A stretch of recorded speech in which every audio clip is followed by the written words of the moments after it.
আমাদের ত্রয়োদশ জাতীয় সংসদ নির্বাচন একটা ঐতিহাসিক নির্বাচন হতে যাচ্ছে। এটা একটা ঐতিহাসিক নির্বাচন হতে যাচ্ছে এই কারণে যে একই দিনে আমরা জাতীয় সংসদ নির্বাচন এবং গণভোট আয়োজন করতে যাচ্ছি। তো এইটা সফল হবে একমাত্র আপনাদের সকলের পার্টিসিপেশনের মাধ্যমে, তাই না? আপনাদেরকে উদ্বুদ্ধ করার জন্য। আপনারা জানেন যে নড়িয়ার অনেক জনগণ বিদেশে থাকে, তাই না? আপনাদের আত্মীয় স্বজন দেখা যাবে, ফ্যামিলি মেম্বার অনেকেই বিদেশে থাকে। তো আপনারা এইবার তাদেরকে অনুরোধ করবেন যে 25 তারিখ পর্যন্ত আপনার রেজিস্ট্রেশনের সুযোগ আছে পোস্টাল ব্যালটের মাধ্যমে ভোট দেওয়ার। কোনোবার কি তারা সুযোগ পেয়েছে? এখনো পর্যন্ত বাংলাদেশের ইতিহাসে যারা বিদেশে থাকে বাংলাদেশিরা, তারা কিন্তু এখনো ভোট দেওয়ার সুযোগ পায় নাই। একমাত্র বাংলাদেশে এসে তারা ভোট দিতে পেরেছে। এবার তারা তাদের যার যার অবস্থানে থেকেই একটা জাতীয় নির্বাচনে তারা অংশগ্রহণ করতে পারবে। এই ঐতিহাসিক নির্বাচনে তারাও ইতিহাসের অংশ হতে পারবে, তাই না? তা আপনারাও আপনাদের আত্মীয় স্বজন যারা আছেন সবাইকে আপনারা উদ্বুদ্ধ করবেন যে এইটা একটা ইতিহাস হতে যাচ্ছে, আপনারা সেই ইতিহাসের অংশ হন। আপনারা বলবেন না সবাই? এই জন্যই আপনাদেরকে দেখানো। আমরাও কিন্তু অনলাইনে আমাদের মতো করে এইটা প্রচারণা চালাচ্ছি। তো আপনারাও আপনাদের পরিবারের যারা আছে তাদেরকে উদ্বুদ্ধ করবেন যে এই ইতিহাসের একটা পার্ট যেন হয়, কিভাবে ভোট দিতে হয়। যদি কোথাও বুঝতে সমস্যা হয়, আমরা আমাদের ফেসবুক পেজে দিয়ে রেখেছি, আপনারা দেখবেন। ফেসবুক পেজটা দেখলেও বুঝতে পারবেন। তারপরে যদি বুঝতে সমস্যা হয় আমাদেরকে জানাবেন, আমরা হেল্প করব।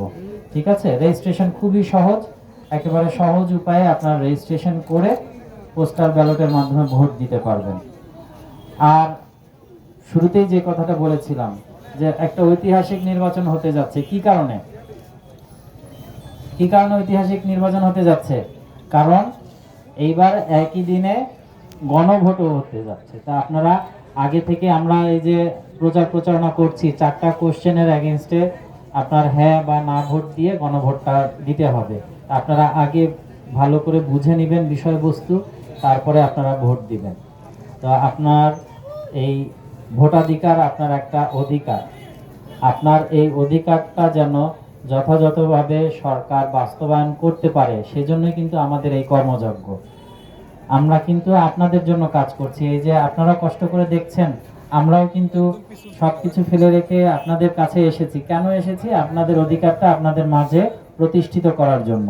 তা আপনারা যদি কোঅপারেট করেন, আপনারা যদি সুন্দরভাবে এই ঐতিহাসিক ভোটে অংশগ্রহণ করেন, তাহলে দেখা যাবে যে সব মিলে খুব সুন্দর একটা আয়োজন হবে। তো আমি আর খুব বেশি কথা বাড়াবো না। আমরা আরও বিভিন্ন বাজারে প্রচারণা করব। আপনাদের যারা, যেটা প্রথমে বলেছি যে প্রবাসী ভাই বোন বা বাবা মা যারা আছে, তাদেরকে এবার নির্বাচনে অংশ নেওয়ার জন্য, এই ঐতিহাসিক নির্বাচনে অংশ নেওয়ার জন্য তাদেরকে উদ্বুদ্ধ করবেন। খুব সহজ। এবং আপনি জানেন না, এই এক একটা ভোট কাস্ট করার জন্য, প্রবাসীদের এক একটা ভোট কাস্ট করার জন্য সরকারের আনুমানিক 700 থেকে 800 টাকা খরচ হবে। এক একটা ভোট মানে ওখান থেকে বিদেশে যাবে, আবার বিদেশ থেকে ভোটটা আসবে, এর জন্য সরকারের একটা ব্যয় আছে না?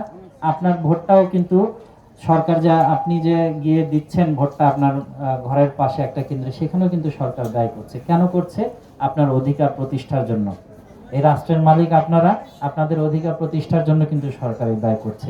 এখন আপনার জন্য খরচ করছে, আপনি যদি সেটা আপনার হক আদায় না করতে পারেন, সেই ব্যর্থতা কিন্তু আপনার। তো আপনারা সবাইকে উদ্বুদ্ধ করবেন, আমাদের যত প্রবাসী ভাই বোনেরা আছেন সবাই যেন এবার ভোটের আওতায় আসে। এটা আপনাদের দায়িত্ব, দেশ থেকে আপনারা উদ্বুদ্ধ করবেন। আমরা চাই সবাই মিলে সুন্দর একটা নির্বাচন আয়োজন করতে। যদি কোথাও কোনো সমস্যা দেখেন, তাৎক্ষণিকভাবে আমাদেরকে জানাবেন, প্রশাসনকে জানাবেন, পুলিশকে জানাবেন, সরকারের বিভিন্ন দপ্তর আছে, কোথাও আইন শৃঙ্খলার ব্যত্যয় দেখলে আমাদেরকে বলবেন। এখন কি মনে হচ্ছে না একটু ভোটের উৎসব মুখর পরিবেশ তৈরি হচ্ছে না? যাক, আমরা খুবই আনন্দিত আপনাদের মধ্যে এই ভোটের উৎসব মুখর পরিবেশটা যেন শেষ পর্যন্ত আমরা বজায় রাখতে পারি, যেন সুন্দরভাবে সুশৃঙ্খলভাবে আইন শৃঙ্খলা বজায় রেখে আমরা এই ভোটের কর্মযজ্ঞ যথাযথভাবে বাস্তবায়ন করতে পারি। সেটা আপনারা আমাদের জন্য দোয়া করবেন। আমরাও আপনাদের জন্য যেন সার্বক্ষণিক পাশে থাকতে পারি, সেটা আমাদের প্রচেষ্টা থাকবে। সকলের মঙ্গল সুস্বাস্থ্য কামনা করছি। আসসালামু আলাইকুম ওয়া রাহমাতুল্লাহ।